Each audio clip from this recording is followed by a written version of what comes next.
Okay, my name is Bobby Vaught. Don't forget to hit the subscribe button.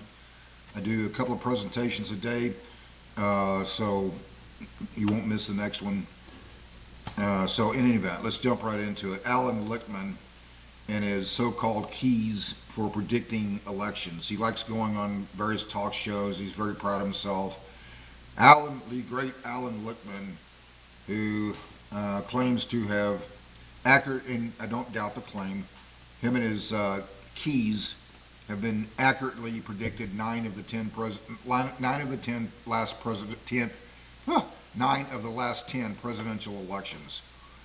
Overrated. Let's just analyze this. If we go back 10 presidential elections from 84 through 2000, we're a couple of months away, about a month and a half away from the 2024 election. So 84 through 2000, that's 10 elections. 84, 88, 92, 96, 2000, 2004, 2008, 2012, 2016, 2020, that's 10 elections. Let's start with 1984. That was Reagan wins re-election. President Reagan won 49 of 50 states. A drunken monkey could have predicted Reagan winning re-election. You like him, you don't like him, everybody knew that he was going to win. Advance up to 88, Bush 41 against Dukakis, definitely closer, but easy to predict. Same thing in 92, and this is if you just throw out who you wanted to win and just had to bet even money on it. Bill Clinton defeats 92, defeats Bush 41, and then in 96, Bill Clinton wins over Bob Dole. Not rocket science. Just reading the tea leaves and getting a feel for the direction the country was going in. 2000, Bush 43 versus Gore. That was historically very close, obviously. Came down to Florida, as you know. I thought going into it, Bush was going to win. He did. Kind of, call it a lucky prediction on my part. It was historically very close. Could have gone either way. Bush 43 wins it. If you accurately predicted that one, more power to you. 2004, Bush defeats Kerry. 2008, a lot of these, from 2000 on, a lot of these elections are won on the margin.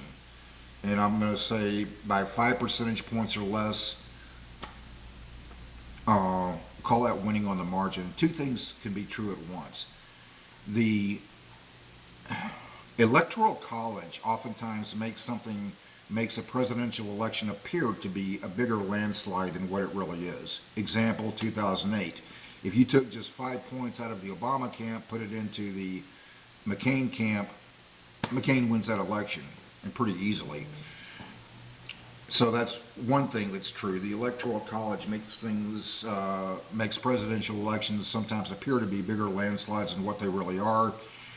It's also true, however, that a difference of maybe 5 percentage points still makes it pretty easy to predict. 2012, same thing, Obama against Romney. I did not want Obama to win. However, I remember I voted early, like I usually do. And I remember on that morning, on election day, I had some business on the other side of town, roughly about 10 o'clock in the morning. And I remember driving and thinking about it and just kind of went, yeah, I got it. Obama's going to win this. We all knew it. 2016 was the one that I missed. I wasn't really particularly excited about either candidate, Trump or Hillary Clinton. So for the first time in my life, the only time in my life, I just said, no, I'm just going to go vote third party. So I did. But in any event, that was the one that I missed. I thought Hillary Clinton was going to win that. I did not want her to win, but I thought she would win. And so that one surprised a lot of people. The betting odds, as I recall, were something like 5. You could have gone to one of the sports books. They take bets on other things other than sports wagers. You could have got like 5 or 6, maybe 5 to 1 odds betting on Trump. He was the underdog. And so that one kind of surprised everybody.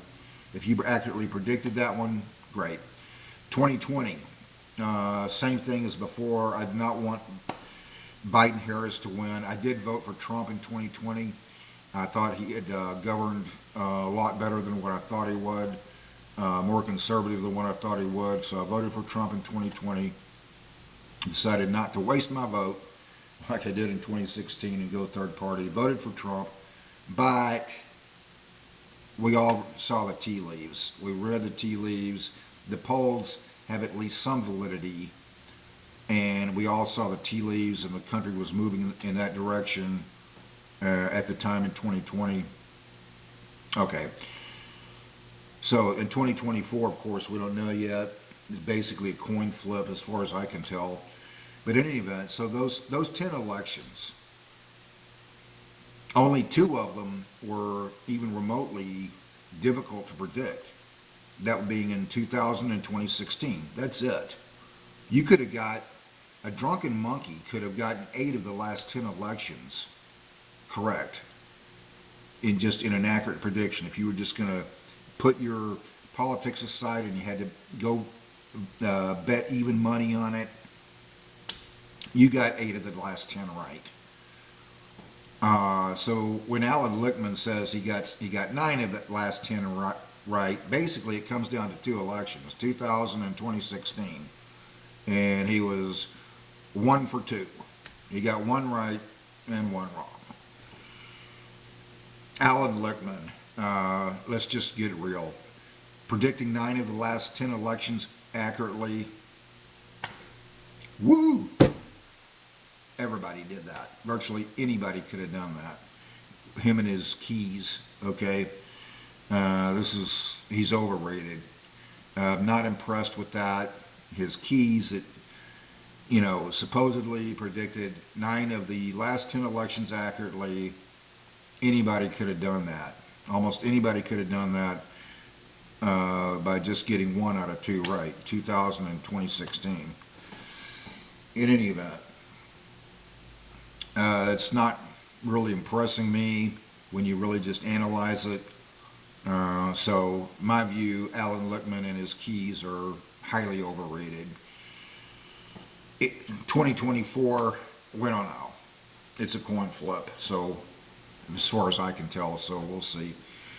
So that's it for this presentation. Hope life is treating you well. Until next time, see you then. Hope you have a great day.